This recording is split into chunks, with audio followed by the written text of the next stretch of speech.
Today, we bring you an insightful speech from U.S. Vice President JD Vance at the Paris AI Summit 2025.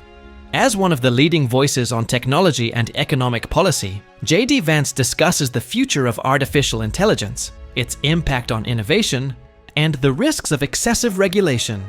He outlines the Trump administration's commitment to keeping AI free from ideological bias while ensuring it remains a powerful tool for job creation and economic growth. Watch this speech with subtitles and improve your English skills while learning about the future of AI. The kind introduction, and I want to start by thanking President Macron for hosting the event and, of course, for the lovely dinner last night. During the dinner, President Macron looked at me and asked if I would like to speak, and I said, Mr. President, I'm here for the good company and free wine, but I have to earn my keep today. And I, of course, want to thank Prime Minister Modi for being here and for co-hosting the summit, for all of you for participating. And I'm not here this morning to talk about AI safety, which was the title of the conference a couple of years ago. I'm here to talk about AI opportunity. When conferences like this convene to discuss a cutting-edge technology, oftentimes I think our response is to be too self-conscious, too risk-averse. But never have I encountered a breakthrough in tech that so clearly calls us to do precisely the opposite. Now, our administration, the Trump administration, believes that AI will have countless revolutionary applications in economic innovation, job creation, national security, healthcare, free expression, and beyond. And to restrict its development now will not only unfairly benefit incumbents in the space, it would mean paralyzing one of the most promising technologies we have seen in generations. Now, with that in mind, I'd like to make 4 main points today.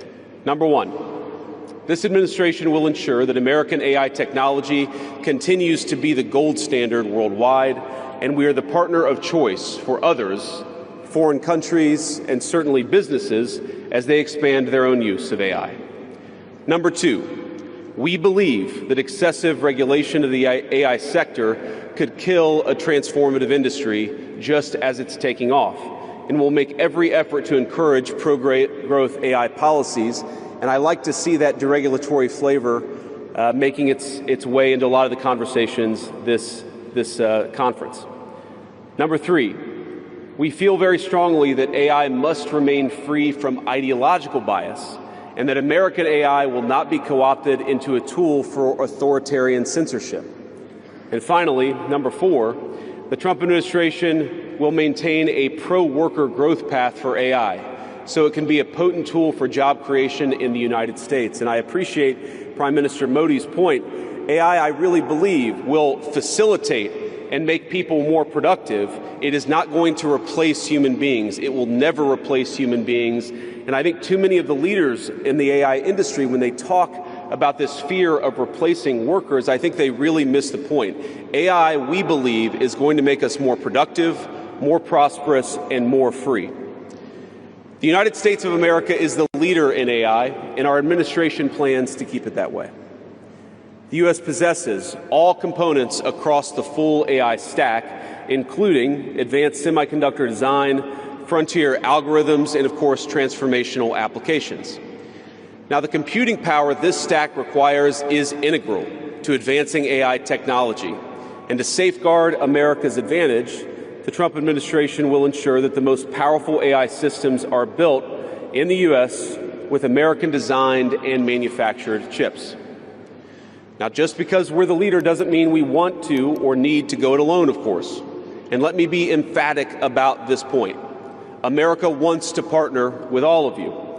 And we want to embark on the AI revolution before us with a spirit of openness and collaboration. But to create that kind of trust, we need international regulatory regimes that fosters the creation of AI technology rather than strangles it. And we need our European friends in particular to look to this new frontier with optimism rather than trepidation. Now, the development of cutting-edge AI in the U.S. is no accident. By preserving an open regulatory environment, we've encouraged American innovators to experiment and to make unparalleled R&D investments. Of the $700 billion, give or take, that's estimated to be spent on AI in 2028, over half of it will likely be invested in the United States of America. Now, this administration will not be the one to snuff out the startups and the grad students producing some of the most groundbreaking applications of artificial intelligence. Instead, our laws will keep big tech, little tech, and all other developers on a level playing field. Now, with the President's recent executive order on AI, we're developing an AI action plan that avoids an overly precautionary regulatory regime while ensuring that all Americans benefit from the technology and its transformative potential. Now, we invite your countries to work with us and to follow that model if it makes sense for your nations. However, the Trump administration is troubled by reports that some foreign governments are considering tightening the screws on U.S. tech companies with international footprints. Now, America cannot and will not accept that, and we think it's a terrible mistake, not just for the United States of America, but for your own countries. Now, U.S. innovators of all sizes already know what it's like to deal with onerous international rules. Many of our most productive tech companies are forced to deal with the EU's Digital Services Act and the massive regulations it created about taking down content and policing so-called misinformation. And of course, we want to ensure the internet is a safe place, but it is one thing to prevent a predator from preying on a child on the internet, and it is something quite different to prevent a grown man or woman from accessing an opinion that the government thinks is misinformation. Meanwhile, for smaller firms, navigating the GDPR means paying endless legal compliance costs or otherwise risking massive fines. Now, for some, the easiest way to avoid the dilemma has been to simply block EU users in the first place. Is this really the future that we want? Ladies and gentlemen, I think the answer for all of us should be no. Now, there's no issue where we worry about more than regulation when it comes to energy. And again, I appreciated the comments of so many at the conference because they recognize that we stand now at the frontier of an AI industry that is hungry for reliable power and high-quality semiconductors. Yet too many of our friends are deindustrializing on the one hand and chasing reliable power out of their nations and off their grids with the other. The AI future is not going to be won by hand-wringing about safety. It will be won by building, from reliable power plants to the manufacturing facilities that can produce the chips of the future. Now, at a personal level, what excites me most about AI is that it is grounded in the real and the physical economy. The success of the sector isn't just a matter of smart people sitting in front of a computer screen and coding. It depends on those who work with their hands, even as robotics will change our factories. It will certainly make our healthcare providers better at treating diseases, but it will also depend on the data produced by those healthcare providers, by those doctors and nurses. I believe it will help us create and store new modes of power in the future, but right now, AI cannot take off unless the world builds the energy infrastructure to support it. Now, it's my view that tech innovation over the last 20 years has often conjured images of smart people staring at computer screens, engineering in the world of bits. But the AI economy will primarily depend on and transform the world of atoms. Now, at this moment, we face the extraordinary prospect of a new industrial revolution, one on par with the invention of the steam engine or Bessemer steel. But it will never come to pass if overregulation deters innovators from taking the risks necessary to advance the ball. Nor will it occur if we allow AI to become dominated by massive players looking to use the tech to censor or control users' thoughts. And I'd ask, if you step back a moment and ask yourself, who is most aggressively demanding that we, meaning political leaders gathered here today, do the most aggressive regulation? It is very often the people who already have an incumbent advantage in the market. And when a massive incumbent comes to us asking us for safety regulations, we ought to ask whether that safety regulation is for the benefit of our people or whether it's for the benefit of the incumbent. Now, over the last few years, we've watched as governments, businesses, and nonprofit organizations have advanced unpopular and, I believe, downright ahistorical social agendas through AI. In the U.S., we had AI image generators trying to tell us that George Washington was black or that America's doughboys in World War I were in fact women. Now, we laugh at this now, and of course it was ridiculous, but we have to remember the lessons from that ridiculous moment. And what we take from it is that the Trump administration will ensure that AI systems developed in America are free from ideological bias and never restrict our citizens' right to free speech. We can trust our people to think, to consume information, to develop their own ideas, and to debate with one another in the open marketplace of ideas. Now, we've also watched as hostile foreign adversaries have weaponized AI software to rewrite history, surveil users, and censor speech. This is hardly new, of course. As they do with other tech, some authoritarian regimes have stolen and used AI to strengthen their military, intelligence, and surveillance capabilities, capture foreign data, and create propaganda to undermine other nations' national security. I want to be clear. This administration will block such efforts, full stop.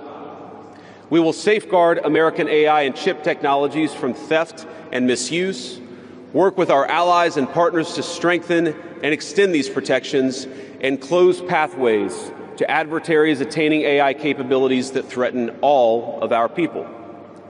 And I would also remind our international friends here today that partnering with such regimes, it never pays off in the long term.